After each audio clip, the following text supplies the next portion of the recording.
You want to read that headline, Elad?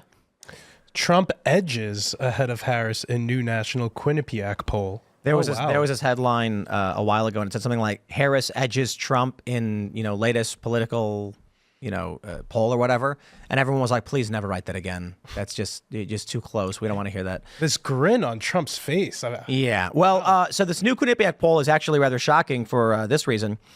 In May, Biden was up 3.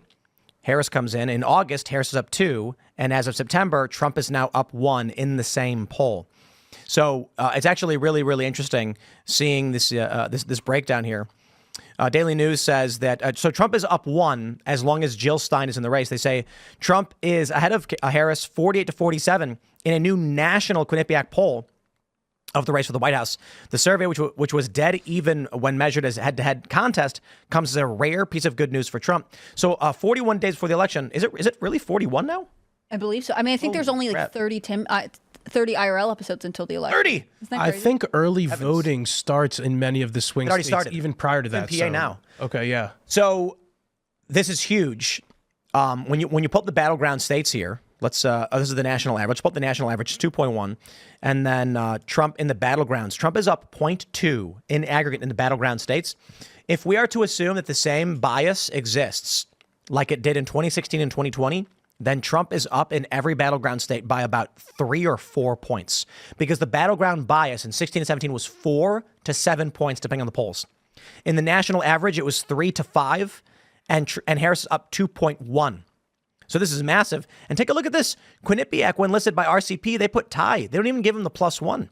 Jill Stein is absolutely running, and so is Chase Oliver. That is, Trump is up 1 in this poll, not even giving it to him. And the Democrats have made a serious effort in certain states to keep Jill Stein off the ballot, which I find fascinating. I think, and you'd have to go through each poll to be careful, but maybe if it's just a direct matchup between her and Trump, she has an edge within the margin of error in some places. But I think that's pretty inaccurate considering how many places have third-party candidates. Well, this is big. I think one of the reasons why Trump won't do this next debate and why Kamala is begging for it is because they know her internals are bad. We went over that commercial the other day where Sam Elliott was like, "What are you waiting for? Is it the woman thing? Well, it's time to get over that." Yeah, people aren't getting over it.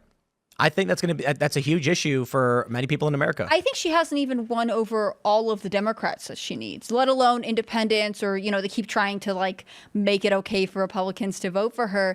I don't know if you guys saw the story, but there were climate activists who were protesting outside her home in Brentwood in California.